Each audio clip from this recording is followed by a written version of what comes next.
Welcome to federal Telangana. Kavitha BRS లో కవిత పాత్ర ముగిసిన తర్వాత జాగృతిలో జనం బాట పట్టింది ఇప్పుడు కవిత. అయితే జిల్లాల్లో పర్యటన, కవిత జిల్లాల్లో పర్యటన బీఆర్ఎస్ మీద ఎఫెక్ట్ ఉంటుందా, లేకపోతే సొంతంగా తన రూట్ సపరేట్ అంటూ కవిత చేస్తున్న ఈ ప్రయత్నం అనేది ఏ విధంగా ఉండబోతోంది అనే దాని మీద మాట్లాడటానికి మనతో పాటుగా ప్రొఫెసర్, రాజకీయ విశ్లేషకులు ప్రొఫెసర్ శేష్ గారు ఉన్నారు. శేష్ గారు, చెప్పండి, అసలు కవిత తీసుకున్న ఈ నిర్ణయం. Welcome to federal Telangana.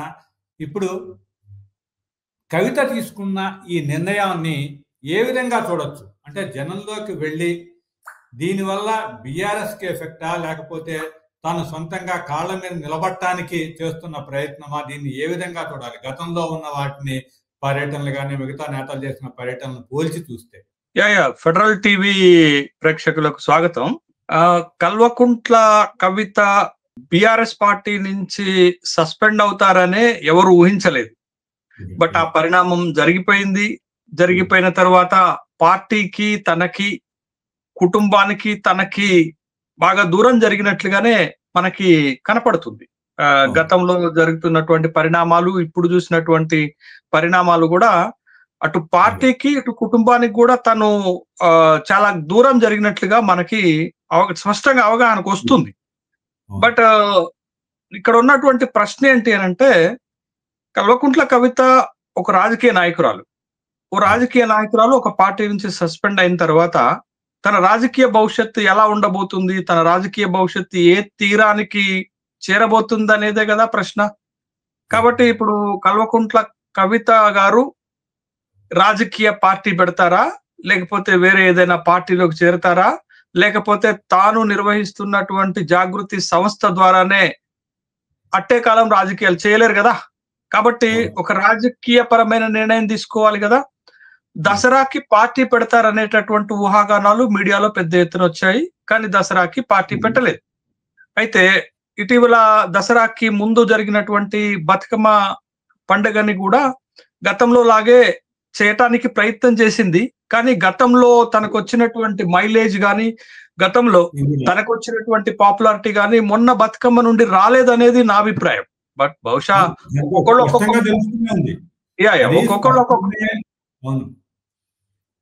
ఒక్కొక్క కోణంలో చూస్తారు. బట్ నా కోణంలో చూసినప్పుడు గతంలో తనకు వచ్చినటువంటి పాపులారిటీ ఆ ఫెస్టివల్ ద్వారా ఈసారి రాలేదనేది నాకు ఒక అభిప్రాయం కలుగుతుంది. అయితే ఇప్పుడు తను ఒక మాట చెప్తున్నారు. ఈ రోజు ప్రెస్ మీట్ పెట్టిన సందర్భంలో అక్టోబర్ 15 నాడు హైదరాబాద్ లో జాగృతి కార్యాలయంలో ప్రెస్ మీట్ పెట్టినటువంటి సందర్భంలో ఒక కీలకమైనటువంటి ప్రకటనలు చేశారు. అదేంటి అంటే, నా తోవ నేను వెతుక్కుంటున్నాను అని అన్నారు. దీంట్లో చాలా మంచి అర్థం కూడా ఉంది. నా తోవ నేను వెతుక్కుంటున్నాను అని అంటే, నేను బీఆర్ఎస్ పార్టీ నుంచి బయటకు వచ్చిన తర్వాత రాజకీయంగా నా మార్గాన్ని నేను వెతుక్కుంటున్నాను, ఆ క్రమంలోనే జాగృతి సంస్థ ద్వారా కార్యక్రమాలు చేస్తున్నాను అనేది, రాజకీయ పార్టీ పెడతానా పెట్టనా అనేది ప్రజలు నిర్ణయించాలి, ప్రజలు మద్దతు ఉండాలి. ప్రజలు నిర్ణయించాలి, ప్రజల మద్దతు ఉండాలి, ప్రజలే కదా అంతిమ నిర్ణేతలు అనేటటువంటి అభిప్రాయాన్ని ప్రజలకు వదిలేసింది. కానీ ప్రజలు పెట్టమంటే పార్టీ పెడతారు, ప్రజలు వద్దంటే పార్టీ పెట్టుకుని ఉంటారా? ఇప్పుడు ఒకవేళ ప్రజలే అంతిమ నిర్ణేతలు అన్నారు కదా, ప్రజలు మీరు పార్టీ పెట్టడం అవసరం లేదండి, ఏదో ఒక పార్టీలో చేరిపోండి, లేకపోతే మీరు పార్టీ పెట్టడం అవసరం లేదండి, ఇట్లనే జాగృతి సంస్థ ద్వారా కార్యక్రమాలు చేయండి అంటే ఊరుకుంటారా? వాళ్ళకు ఒక అభిప్రాయం ఉంటుంది, ఆ అభిప్రాయంతో ముందుకు వెళ్తారు. అదే తను చెప్పినటువంటి మాట, తన తోవ తాను వెతుక్కుంటుంది అనేది. అయితే ఇవాళ స్పెసిఫిక్ గా తన ప్రెస్ మీట్ సారాంశము, ఉద్దేశం ఏంటి అని అంటే, జాగృతి జనం బాట అనేటటువంటి ఒక కార్యక్రమాన్ని తీసుకున్నారు. అంటే మొన్నటి వరకు మనకి బతుకమ్మ ఎట్లా తీసుకున్నదో తను, ఇప్పుడు ఒక కొత్త కార్యక్రమాన్ని జాగృతి అనేటటువంటి సంస్థతోటే తీసుకున్నారు. జాగృతి జనం బాట. తనకి తాను టెస్ట్ చేసుకుంటున్నారంటారా? జనం అసలు ఫాలోయింగ్ ఎట్టుంటుంది, తనని ఏ విధంగా ఫాలో అవుతారా లేదా అనే దాన్ని టెస్ట్ చేసుకొని పార్టీకి రావాలా వద్దా కొత్త పార్టీ అనే దాన్ని టెస్ట్ చేయడానికే ఈ పర్యటన అంటారా? జనంలోకి వెళ్తున్నారు. దేనికోసం జనంలోకి వెళ్తున్నారు?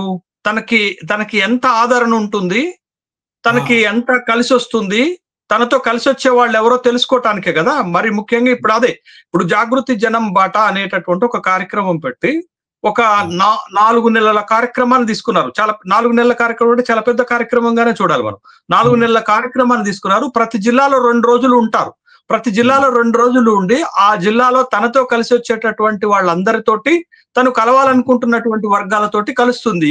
కలిసి సంప్రదింపులు చేస్తుంది. సంప్రదింపులు చేసిన తర్వాత ఈ 33 జిల్లాలలో ఇలాంటి ప్రోగ్రాంలే సంప్రదింపులు అయిపోయిన తర్వాత ఈ జాగృతి జనం బాట అయిపోయిన తర్వాత 4 months తర్వాత తను రాజకీయంగా ఒక నిర్ణయం తీసుకుంటారు. బట్ ఈ ప్రోగ్రామ్ సక్సెస్ అయ్యి తను వెళ్ళినటువంటి చోటల్లా తనకి పూర్వంలో వచ్చినటువంటి ఆదరణే వచ్చి తన వెనకాల కలిసి వచ్చేటటువంటి వాళ్ళ సంఖ్య భారీ స్థాయిలో గనక ఉంటే అది రాజకీయంగా పార్టీ పెట్టడానికి అడుగులు ముందుకు పడతాయి.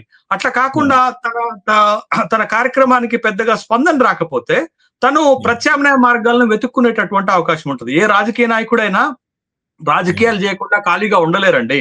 మళ్ళీ ముఖ్యంగా పవర్ పాలిటిక్స్ లో ఏ రాజకీయ నాయకుడు కూడా అట్టే కాలం పవర్ కి దూరంగా ఉండలేరు. కాబట్టి ఇప్పుడు తను యంగ్ లీడర్ గా ఉన్నటువంటి ఒక మహిళ కాబట్టి తన అదృష్టాన్ని వెతుక్కుంటుంది, తన అవకాశాలను వెతుక్కుంటుంది, తనకు ఉన్నటువంటి స్టామినాని ఎంత ఉంది అనేది ఒక బల నిరూపణ చేసుకోవటానికి ఈ యాత్ర ఉపయోగపడుతుంది అనేటటువంటిది, జనం బాట ఉపయోగపడుతుంది అనేది అందరికీ తెలిసినటువంటి అంశమే. మనం కూడా అదే అంశాన్ని చూస్తున్నాం. అయితే తను ఎత్తుకునేటటువంటి అంశాలు ఏంటి, తను ఏ వర్గాలను కనెక్ట్ చేయాలనుకుంటున్నారు, తన దగ్గర ఉన్నటువంటి వ్యూహం ఏంటనేది కూడా చాలా ఇంపార్టెంట్ అవుతుంది. రాజకీయ పార్టీ పెట్టడం అంతే అంత ఆసామాషి కాదండి. ఎవరైనా పార్టీ పెట్టచ్చు. కేసీఆర్ ఒక సందర్భంలో అన్నారు, రాజకీయ పార్టీ పెట్టడం అంటే పాన్ డబ్బా పెట్టినట్టుగా. పాన్ డబ్బా కంటే హీనమండి. ఎవరైనా రాజకీయ పార్టీ పెట్టచ్చు. ఇటీవల ముబ్బడిగా రాజకీయ పార్టీలు పెట్టి ఎన్నికల్లో పోటీ చేయకపోతే కేంద్ర ఎన్నికల సంఘము 884 పార్టీలను క్లోజ్ చేసేసింది. ఈ పార్టీలు ఎన్నికలకు పనికిరావు, ఈ పార్టీలు ఎన్నికల్లో పోటీ చేయటం లేదు అనేటటువంటి నిర్ణయంతో వాటన్నిటిని మూసేసింది. అంటే పార్టీ పెట్టడం చాలా తేలికండి, కానీ పార్టీ నడపటము, పార్టీని అధికారంలోకి తేవటము, పార్టీని ఒక బలమైన రాజకీయ శక్తిగా నిలబెట్టడం అంత ఆషామాషి కాదు కదా. అందుకని ఆచితూచి అడుగులు వేస్తున్నారండి. ఇప్పుడు కవిత గారు పార్టీ పెట్టే నిర్ణయాన్ని ఆదరాబాదరాగా కాకుండా ఆచితూచి అడుగు వేస్తున్నారు అనేటటువంటి విషయం మనకు స్పష్టమవుతుంది. ఎందుకనంటే పార్టీ నుండి బహిష్కరించంలోనే పార్టీ పెడతారన్నారు, దసరాకి పార్టీ పెడతారన్నారు. ఇప్పుడు కూడా పార్టీ పెట్టకుండా జాగృతి జనం బాట అనేటటువంటి ఒక కార్యక్రమాన్ని తీసుకునేటప్పుడు తను కొన్ని అంశాలకి స్పష్టత ఇచ్చింది. ఎందుకు జనం బాట చేస్తున్నారు అనేటటువంటి అంశం కూడా ఒక క్లారిటీ ఇచ్చే ప్రయత్నం చేసింది. ఏంటి అంటే సామాజిక చైతన్యం అనే ఒక నేను అదే చెప్పబోతున్నాను. తను ఒక క్లారిటీ ఏమిచ్చింది అంటే ఈ జనం బాట మేము ఎందుకు చేపట్టాము, జనంలోకి ఎందుకు పోతున్నాము అనే స్పష్టత ఇచ్చే క్రమంలో భౌగోళిక తెలంగాణ వచ్చింది. కేసీఆర్ భౌగోళిక తెలంగాణను తీసుకొచ్చారు, దాంట్లో తప్పే ఉన్నది. నేను భౌగోళిక తెలంగాణ నుంచి సామాజిక తెలంగాణ వైపుకు అడుగులు వేస్తున్నాను. ఈ భౌగోళిక తెలంగాణ సామాజిక తెలంగాణగా మారాలనేది మా జాగృతి సంస్థ లక్ష్యం, మా లక్ష్యం. కాబట్టి నేను ఆ నినాదాన్ని తీసుకుంటున్నాను అనేటటువంటి ఒక స్పష్టత ఇచ్చే ప్రయత్నం చేసింది. తర్వాత సమస్యలు తెలుసుకోవటానికి అన్నది యాక్చువల్ గా ఇవాళ ఉన్నటువంటి దాంట్లో ప్రజల వద్దకు వెళ్తేనే సమస్యలు తెలుస్తాయా? మీడియా ఉన్నది, టెక్నాలజీ ఉన్నది, సోషల్ మీడియా ఉన్నది, మెయిన్ స్ట్రీమ్ మీడియా ఉన్నది, ఎక్కడ ఏ సమస్య ఉన్నది అనేది ఇట్టే తెలిసిపోతుంది. కానీ బట్ ఒక పాత తరం రాజకీయ నాయకురాలుగానే తను చెప్తున్నటువంటి మాట ఏంటంటే ప్రజల్లోకి నేను సమస్యలు తెలుసుకోవటానికి వెళుతున్నాను, ప్రజలతోటి ప్రత్యక్షంగా మమేకమైతే వాళ్ళ సమస్యలు డైరెక్ట్ గా ప్రత్యక్షంగా తెలుసుకోవచ్చు కాబట్టి వెళ్తున్నాను అనేటటువంటి ఒక స్పష్టత ఇస్తూ, ఇంకొకటి తను రాజకీయ వైఖరిని కూడా స్పష్టం చేసింది. మనం అబ్జర్వ్ చేసామో లేదో రాజకీయ వైఖరిని స్పష్టం చేసింది. ఏంది తన మీద ఉన్నటువంటి ఆరోపణ అంటే కాంగ్రెస్ పార్టీలోకి చేరుతుంది అనేటటువంటి ఒక ఆరోపణ ఉంటే దాన్ని కూడా కొట్టివేసేటటువంటి క్రమంలో ఒక స్పష్టత ఇచ్చింది. ఏమిటి అని అంటే బీజేపీ పైన విమర్శలు చేసింది. ఇవాళ జనం బాటా కార్యక్రమం పోస్టర్ ఆవిష్కరణ సందర్భంగా కాంగ్రెస్ పైన విమర్శలు చేసింది. కాంగ్రెస్ సమస్యలను పట్టించుకోకుండా ప్రతిపక్షాలను తిట్టడానికే తన సమయాన్ని కేటాయిస్తుంది, తిట్టడానికే ప్రాధాన్యత ఇస్తుందని చెప్పింది. రెండోది, తెలంగాణ నుండి 8 మంది బీజేపీ ఎంపీలు గెలిచినప్పుడు కూడా బీజేపీ తెలంగాణకి ఇచ్చింది ఏంటది, తెలంగాణకి ఏమిచ్చింది అనేటటువంటి ఒక ప్రశ్నలు లేవ తీసుకొచ్చి, అంటే తను చెప్పకనే చెప్పింది నాకు బీఆర్ఎస్ పార్టీ ఎంత దూరమో బీజేపీ కాంగ్రెస్ లు కూడా అంతే దూరం రాజకీయంగా అనేటటువంటి ఒక స్పష్టత ఇచ్చేటటువంటి ప్రయత్నం చేసింది. కానీ రాజకీయ నాయకుల మాటలు ఎట్లా నమ్మాలి అనేది రాజకీయ ఇప్పుడున్న పరిస్థితుల్లో ఆ వ్యాక్యూమ్ అనేది ఉందంటారా ఇక్కడ తెలంగాణలో? నో సార్, ఇప్పుడు ఒకప్పుడు ట్రెడిషనల్ పాలిటిక్స్ కి ఇప్పుడు మోడర్న్ పాలిటిక్స్ కి తేడా ఉందండి. వ్యాక్యూమ్ లేకపోయినా వ్యాక్యూమ్ క్రియేట్ చేసుకోవాలి కదా. ఇప్పుడు ఉన్నటువంటి పాలిటిక్స్ అంతా power politics, capitalistic politics, crony capitalist politics, corporate politics అన్ని కూడా ఎట్లుంటాయండి? ఇప్పుడు ఒక కార్పొరేట్ సంస్థ పెడుతున్నారండి. గతంలో కార్పొరేట్ సంస్థలు ఉన్నాయి కదా, మళ్ళీ ఇంకొక కార్పొరేట్ సంస్థ ఎందుకు అంటే that has to create the vacuum. ఇప్పుడు కూడా తెలంగాణ రాష్ట్రంలో 3 ప్రధానమైన పార్టీలు ఉన్నాయి కదా, ఉండంగా ఇంకొక పార్టీ అవసరం ఉంటుందని మీరు కానీ నేను కానీ భావిస్తే ఎట్లా? కానీ but that has to create the vacuum in favour of the people. ప్రజల కోసము ఎవరు వచ్చినా, ప్రజల కోసం ఎవరు పని చేసినా ప్రజలు ఆదరిస్తారు అనేటటువంటిది ఒకటైతే, ఇవాళ ఓటంతా ఏంటండి? పవర్ పాలిటిక్స్ కొనుక్కోవటమే కదండి. ఇవాళ ఎవడు డబ్బు పెడితే పారాషూట్స్ అమెరికాలో ఉన్న ఒక బిజినెస్ మ్యాన్, అమెరికాలో ఉన్న ఒక టెక్నోక్రాట్ డైరెక్ట్ గా ఎన్నికల నోటిఫికేషన్ వచ్చిన తర్వాత వచ్చి ఏదో ఒక పార్టీ బీఫామ్ తీసుకొని ఎమ్మెల్యేగా, ఎంపీగా, కేంద్ర మంత్రులుగా, రాష్ట్ర మంత్రులుగా అయిన ఉదంతం తెలంగాణలో చూసాము, ఆంధ్రప్రదేశ్ లో చూసాము. Why you are talking about the vacuum? ఇంకా మీరు వ్యాక్యూమ్ గురించి ఎందుకు మాట్లాడుతున్నారు? There is an opportunity. అవకాశం ఉందా లేదా? అవకాశవాద రాజకీయాలలో అందరికీ అవకాశం ఉంటది. ముఖ్యంగా డబ్బు, కులం ఉన్నోడికి అవకాశం ఉంటది. ఇది కుల రాజకీయాలు, డబ్బు రాజకీయాలు నడుస్తున్నప్పుడు there is no question of, there is no scope to the vacuum. Vacuum గురించి మనం అది మాట్లాడొద్దు. ఎందుకు? అది traditional politics. But now you are in the money politics, caste politics, religious politics and power politics. ఈ పాలిటిక్స్ లో మనం vacuum ని చూడొద్దు. కాబట్టి కవిత గారికి కూడా అవకాశం ఉంది అని అంటున్నాను నేను. మీరు అన్న దాంట్లో పవర్ పాలిటిక్స్ లో ఈ కవిత అంటే ఎంత దూసుకొని వెళ్ళగలుగుతుందంటారు? అంటే ఇప్పటిదాకా చూసిన చిత్రం చూస్తే అది very early to speak sir. ఇప్పుడు మనం దాన్ని ఇప్పటికిప్పుడు మాట్లాడటం చాలా తొందరపాటు చర్య అవుతుంది. కానీ అందుకే ఆమె ఏం చేస్తుంది? పార్టీ పెట్టడానికి, తనకున్న అవకాశాలను వెతుక్కోటానికి, తనకున్నటువంటి బ్రాండ్ ఇమేజ్ ని చూసుకోవటానికి, తనకున్నటువంటి స్టామినాని వితౌట్ కేసీఆర్, వితౌట్ బిఆర్ఎస్ తన కెపాసిటీ ఎంతో చెక్ చేసుకోవటానికి, తన కెపాసిటీ ఎంతో చూసుకోవటానికే జాగృతి జనం బాట అనేటటువంటి కార్యక్రమంతో జనంలోకి వస్తుంది. బట్ జనం తన ఊహలకి మేరకే ఆదరిస్తే, రెస్పాండ్ అయితే తనకు ఒక కాన్ఫిడెన్స్ పెరుగుతుంది. ఆ కాన్ఫిడెన్స్ తోటి she will go for the establishment of announcement of the new party.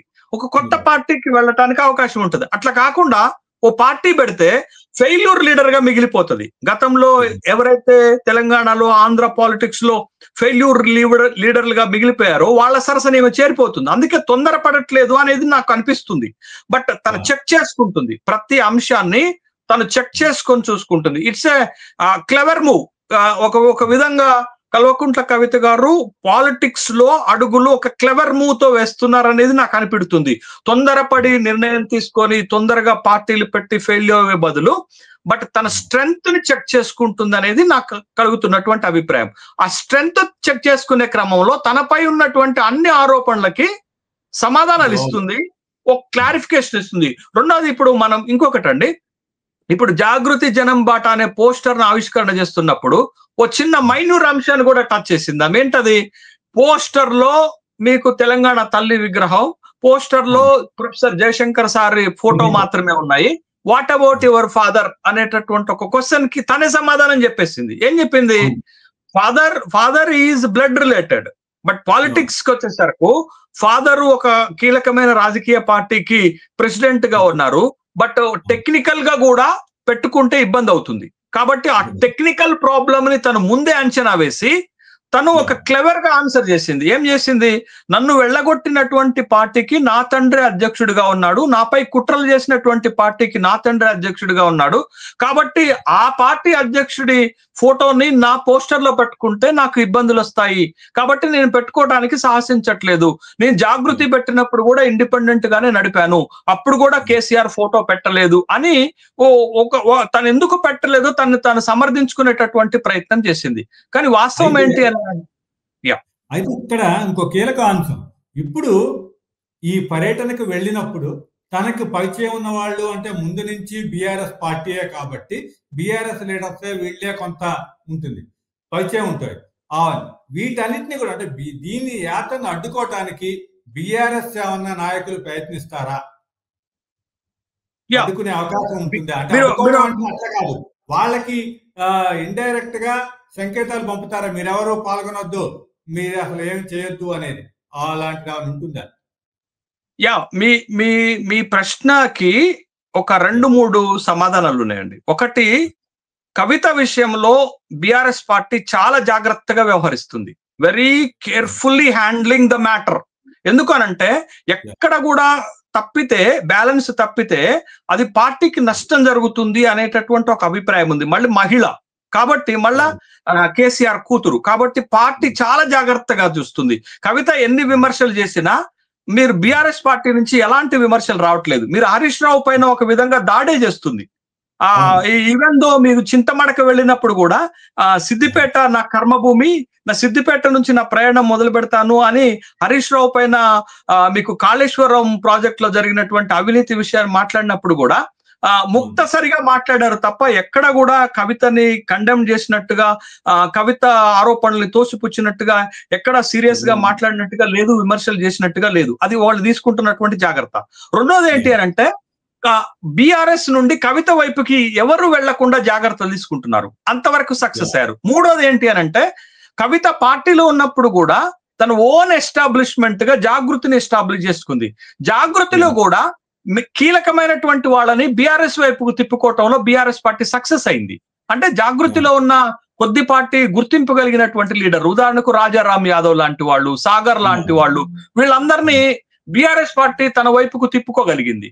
But ఇప్పుడు అందుకే నేనేమంటున్నాను, జాగృతి తన ఇండిపెండెంట్ ఆర్గనైజేషన్ కి బలం ఎంత ఉంది, దాంతో కలిసి వచ్చే వాళ్ళు ఎంత, తనతో కలిసి వచ్చే వాళ్ళు ఎంత, తనతో ఎవరెవరు కలవటానికి ఇష్టపడుతున్నారు, ఇవన్నీ చెక్ చేసుకోవటానికే జాగృతి జనం బాట అనే కార్యక్రమం. జనంలోకి రావటం అంటే ఏంటది, తన బలాన్ని అంచనా వేసుకోవటమే. పబ్లిక్ లో తన సంస్థలో, తన సంస్థకు ఉన్నటువంటి బలము, వీటన్నిటిని చెక్ చేసుకోవటమే తనతో కలిసి వచ్చేటటువంటి వాళ్ళు. మీకు ఒక చిన్న ఎగ్జాంపుల్ చెప్తాను సార్. నేను ఈ యాత్రల గురించి చెప్తాను. ఇప్పుడు కవిత పెట్టినటువంటి యాత్ర పేరు జాగృతి జనం బాట కదా. షర్మిల కూడా తెలంగాణలో వైఎస్ఆర్ తెలంగాణ కాంగ్రెస్ పార్టీ అని పెట్టి ఆమె ఏం చేసింది, ఇప్పుడు తండ్రి అడుగుజాడల్లోనే పిల్లలు నడుస్తారని ఆమె కూడా నిరూపించుకునే ప్రయత్నం చేసి పాదయాత్ర మొదలుపెట్టింది తెలంగాణలో. మీకు చాలా ఒక హాస్యాస్పదమైన అంశం చెప్తాను. ఇంతవరకు ఎవరు బహుశా మనం టీవీ డిబేట్స్ లో ఇది మాట్లాడలే. మన ఫెడరల్ టీవీ ద్వారా నేను ఈ మాట చెప్తున్నాను. తను రోడ్డు మీద నడుచుకుంటే వెళ్ళిపోయింది అంతే తప్ప ఎవరిని విష్ చేయలే, పలకరించలే, ఎవరితో మాట్లాడలేదు. ఒకవేళ ఆమె స్టే చేసినటువంటి నగరం, ఉదాహరణకు వరంగల్ వచ్చింది, హన్మకొండ వచ్చారు, ఆ టెంట్లు వేసుకున్నది, ఆ టెంట్లలో తనే ఉన్నది, తను పడుకున్నది, మళ్ళీ తను ఫ్రెష్ అప్ అయింది, మళ్ళీ మార్నింగ్ లేసి నడుచుకుంటూ వెళ్ళిపోయింది తప్ప హన్మకొండలో స్టే చేసినప్పుడు హన్మకొండలో ఎవరెవరు ఇంపార్టెంట్ వ్యక్తులు ఉన్నారు, ఎవరెవరిని కలవాలి, కుల సంఘాలు, ప్రజా సంఘాలు, సామాజిక సంఘాలు, రాజకీయాలను వదిలించుకొని ఇంట్లో ఖాళీగా కూర్చుంటున్నటువంటి వాళ్ళు, వివిధ పార్టీల్లో అసంతృప్తిగా ఉన్నటువంటి వాళ్ళు, తన తండ్రికి ఫాలోవర్స్, తన తండ్రి స్నేహితులు, తన తండ్రి పైన అభిమానం ఉన్నవాళ్ళు, తన పైన అభిమానం ఉన్నవాళ్ళు, వీళ్ళందరినీ పిలుచుకొని మాట్లాడాల్సి ఉండే. మాట్లాడకుండా టెంట్ లో నిద్రపోయింది, మేల్కున్నది, ఫ్రెష్ అప్ అయింది, మళ్ళా పొద్దున్నే రోడ్డు మీద నడుచుకుంటూ వెళ్ళిపోయింది. ఇది failure ideology strategy of her.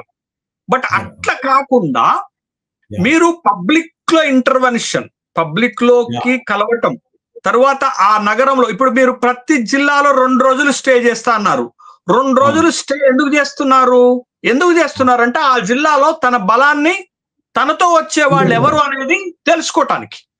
But దీన్ని this is an political strategy. ఇది తన స్ట్రెంగ్త్ ఏంటో ఎస్టిమేట్ చేసుకుంటుంది.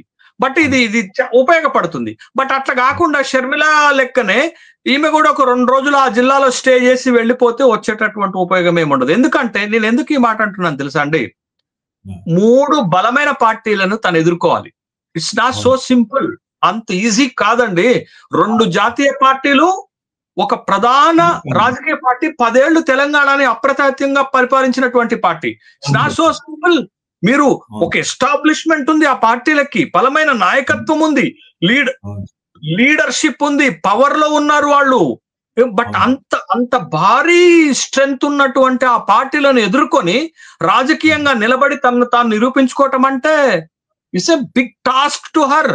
అందుకని టాస్క్ ని ఫేస్ చేయాలంటే మనం బలంగా తయారవ్వాలి. ముందు మనం బలంగా తయారాలంటే మనకు బలమైనటువంటి వ్యూహం ఉండాలా, లేకపోతే ఎలా అవుతుంది? రాజకీయ పార్టీ అంత సింపుల్ కాదు. అంత ఈజీగా దాన్ని నడపటము, బలోపేతం చేయటము, అధికారంలోకి తీసుకురావటం, ఈవెన్ దో యు నో, ఒక ఎన్టీఆర్ విషయంలో తప్ప మిగతా అన్ని కేసుల్లో కూడా ఎంత స్ట్రగుల్ జరిగిందో మనం చూసాం కదా. ఒక failure Chiranjeevi, most popular actor in Telangana, in Telugu states, ఏమైంది? తర్వాత ఒక బలమైన లెగసీ ఇచ్చిపోయినటువంటి రాజశేఖర్ రెడ్డి కొడుకు, ఓ బలమైనటువంటి వ్యక్తి 10 ఏళ్లు పట్టింది అధికారంలోకి రావటానికి. 10 ఏళ్లు స్ట్రగుల్ చేస్తే గాని ఆంధ్రప్రదేశ్ కి ముఖ్యమంత్రి కాలేకపోయాడు. బట్ ఇవన్నీ మన కళ్ళ ముందు ఉన్నటువంటి ఎక్స్పీరియన్సెస్ కాబట్టి. బట్ ఎక్కడో కవిత గారు తొందరపడకుండా జాగ్రత్తగా అడుగులు వేస్తూ స్టెప్ బై స్టెప్ ముందుకెళ్లాలని ఆలోచన చేస్తున్నట్లుగా మనకి ఈ బాట తోటి అర్థమవుతుంది. బట్ తన అజెండాని స్పష్టం చేస్తుంది. కొంత క్లారిటీగా ఉన్నమాట వాస్తవమే, కానీ బట్ ఇప్పటి వరకు తను బయటకు వచ్చిన తర్వాత తన బలాన్ని నిరూపించుకునేటటువంటి ప్రయత్నాలు అయితే జరగలేదు. అయితే ఇక్కడ చూస్తే కవిత ఒక్కతే బయట కనిపిస్తున్నారు. అంటే పార్టీ అంటే కవిత, కవిత అంటే పార్టీ. వెనక ఉన్న అంటే పెద్ద తలకాయలు ఎవ్వరూ కూడా పెద్దగా మద్దతు ఇచ్చింది లేదు అనే పరిస్థితి ఇక్కడ దాకా కనిపిస్తోంది. ఈ ఛాలెంజ్ ఎట్లా అధిగమిస్తుంది? అదే ఇప్పుడు బీఆర్ఎస్ ఎక్కడ సక్సెస్ అయిందండి? బీఆర్ఎస్ తన పార్టీలో ఉన్నటువంటి ఒక పేరెన్నిక కలిగిన, ఒక పేరు మోసిన ఏ నాయకుడు కూడా ఇంతవరకు కవితకి అనుకూలంగానూ మాట్లాడలేదు, కవిత వెనకాల వెళ్ళను లేదు. అక్కడ వరకు బీఆర్ఎస్ పార్టీ తనను తాను కంట్రోల్ చేసుకోగలిగింది. బట్ అక్కడ బీఆర్ఎస్ సక్సెస్ అయింది, కవిత ఫెయిల్యూర్ అయింది. ఎందుకంటే తన సొంత జిల్లా నిజామాబాద్ అనుకుందాం మనం, తను అక్కడ లోక్సభ సభ్యురాలుగా ప్రాతినిధ్యం వహించారు. అక్కడ ఎమ్మెల్యేల గెలుపు కోసం పాపం తను కూడా ప్రచారం చేశారు. మీరు ఎప్పుడు మనకి 2023 శాసనసభ ఎన్నికల్లో కూడా. బట్ ఆ జిల్లా నుంచి కూడా తనకి ఒక బలమైన నాయకులు తన వెనకాల నడవలేదు. వాస్తవంగా ఆయా జిల్లాల్లో, తన సొంత జిల్లాలలో పార్టీ తన వెనకాల నిలబడేటటువంటి క్రమాన్ని చూసాం చాలా సందర్భాల్లో మనం. కానీ ఇక్కడ ఒక ముఖ్యమంత్రి బిడ్డ, ఒక ప్రధాన రాజకీయ పార్టీ నడిపినటువంటి బిడ్డ, ఒక ప్రధాన ఉద్యమకారుడు, ఉద్యమాన్ని నడిపినటువంటి వ్యక్తి బిడ్డ. బట్ ఆ బిడ్డ వెనక ఇంత బలహీన రాజకీయం ఉంటదని నేను అనుకోలేదు. కనీసం నిజామాబాద్ నుండన్న కొంత ఫాలోవర్ వస్తుంది అనుకున్నాను, బట్ అది కూడా రాలేదు. కానీ ఒక్కటి ఒప్పుకోవాలండి, కవితని ఎవరు వచ్చినా ఎవరు రాకపోయినా ధైర్యంగా అడుగు ముందుకేస్తుంది. ఆ ఒక్క విషయాన్ని ఒప్పుకోవాలి.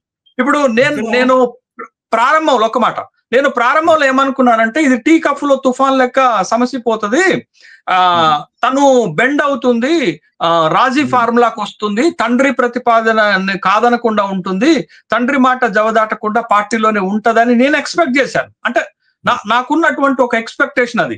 బట్ అది మారి తను చాలా దూరం ప్రయాణించింది. నేను అందుకే ముందు మన వీడియో స్టార్ట్ అవుతున్నప్పుడే నేను చెప్పింది, పార్టీ నుంచి దూరంగా జరగటమే కాదు, కుటుంబం నుంచి కూడా దూరంగా జరిగినట్టుగా చాలా స్పష్టంగా మనకు కనపడుతుంది. అది అనేక సందర్భాల్లో మనకు రుజువైంది.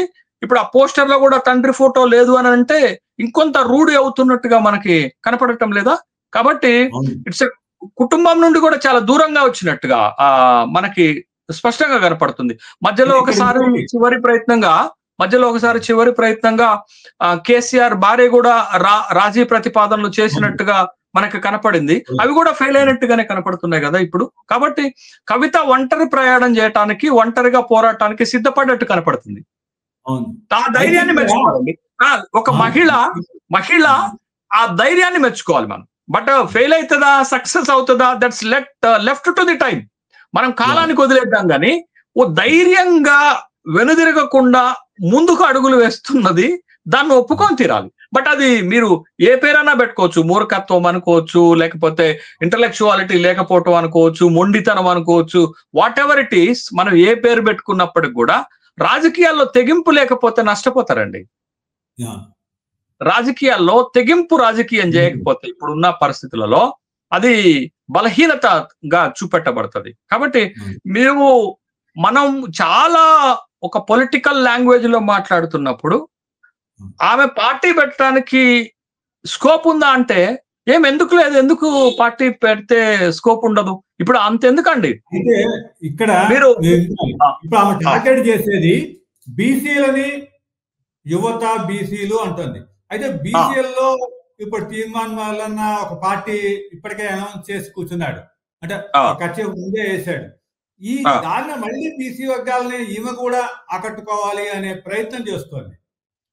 దాన్ని ఏ విధంగా చూడదు?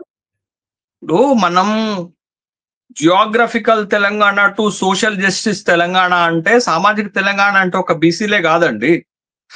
It's a downtroddens. It includes సామాజిక తెలంగాణ అనేది ఒక broader concept. Social justice Telangana అంటే it includes majority population of BCs, ఎస్సీస్, ఎస్టీస్ అండ్ మైనారిటీస్. మీకు ఈ సెక్షన్ మొన్న ఇప్పుడు రేవంత్ రెడ్డి ప్రభుత్వము చేసినటువంటి కులగణన సర్వే చెప్పిందే అది కదా. మీరు 16% అగ్రవర్ణాలు, 2% అగ్రవర్ణాల మైనారిటీలు, మొత్తం 18% అయితే మిగతా 82% ఎస్సీ, ఎస్టీ, బీసీ మైనారిటీలే కదా. ఇంత large section that includes in the social justice Telangana. ఆమె కనెక్ట్ చేస్తుంది అది. ఆ కనెక్షన్ లో ఇప్పుడున్నటువంటి ప్రొజెక్టింగ్ పొలిటికల్ ఫ్యాక్టర్ ఏంటంటే బీసీ.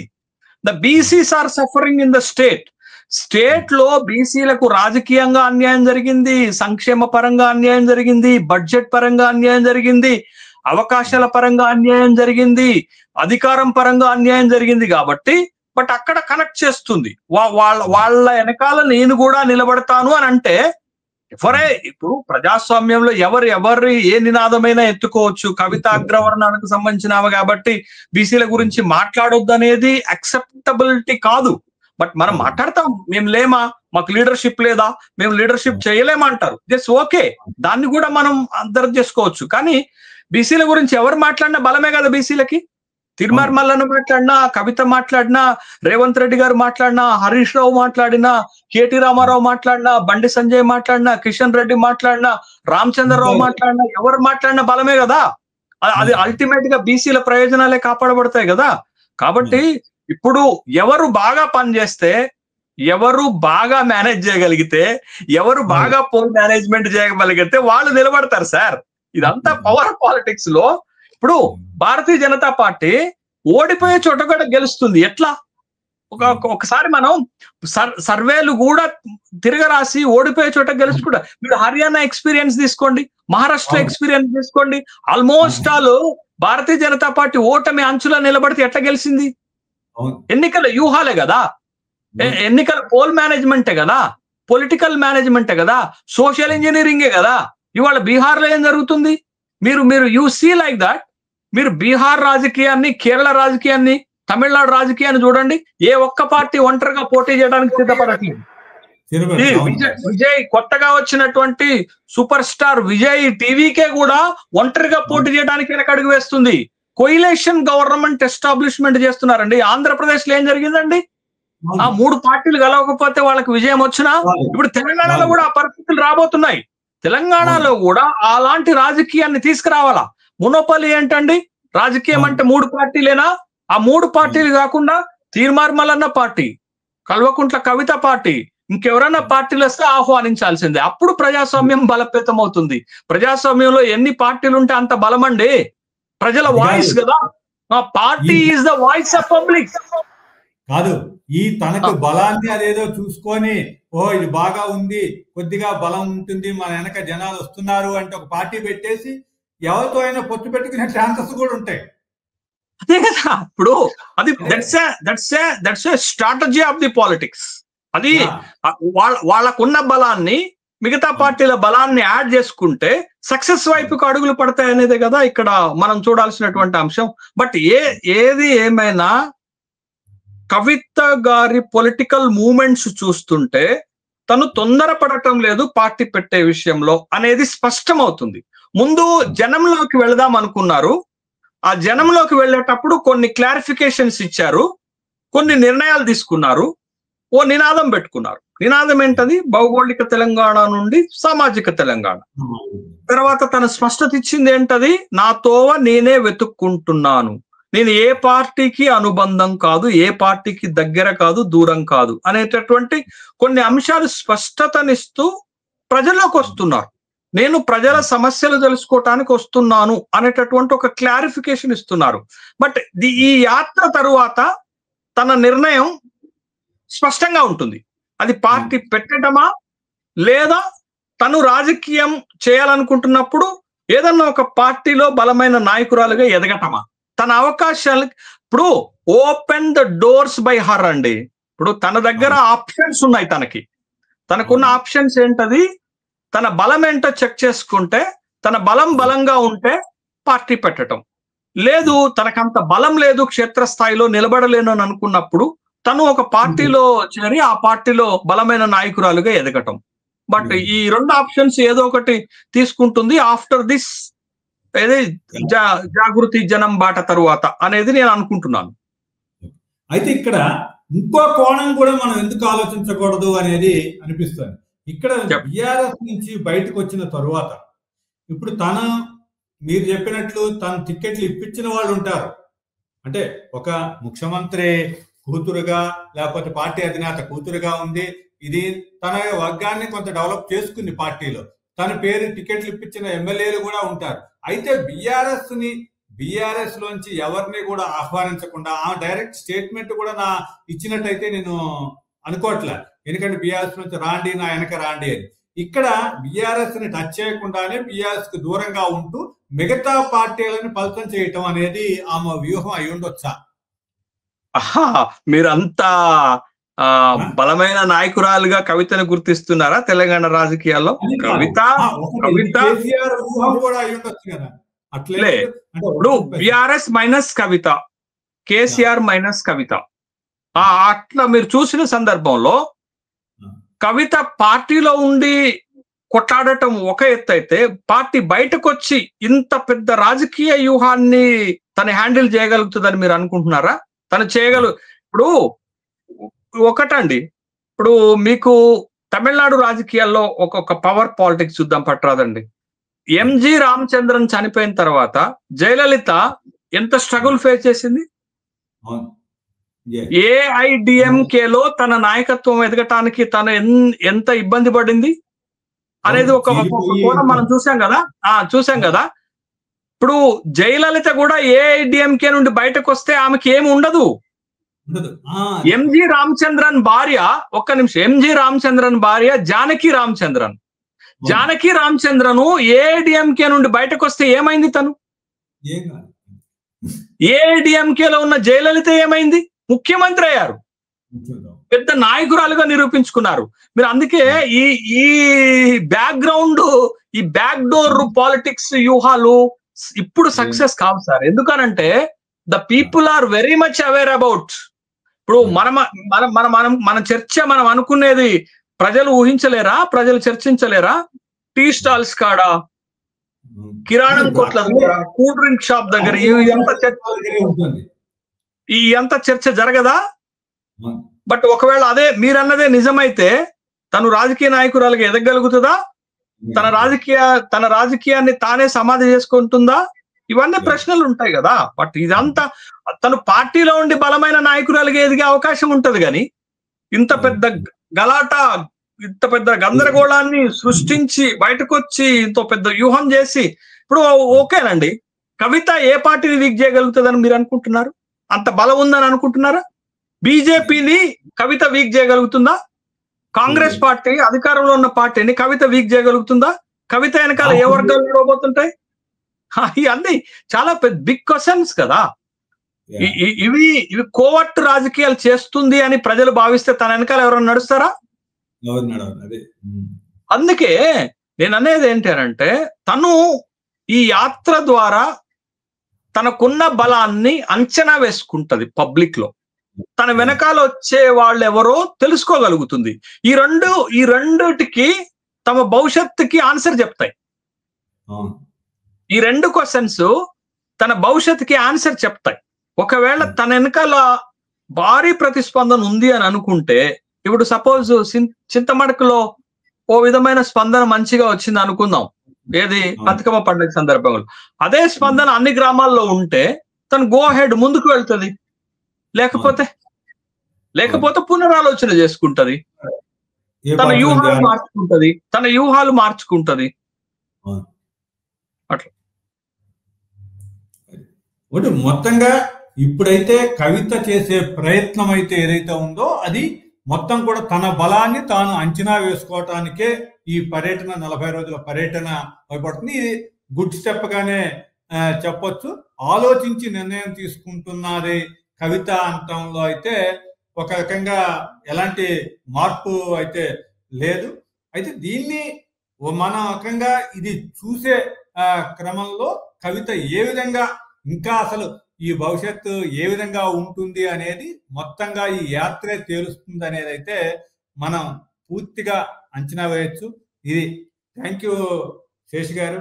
ఈ మొత్తం మీద ఆ కవిత యాత్ర, దాని యొక్క పురపాలు, భవిష్యత్తు ఏ విధంగా ఉంటుంది అనేది చక్కగా విశ్లేషించారు. థ్యాంక్ యూ శేష్ గారు.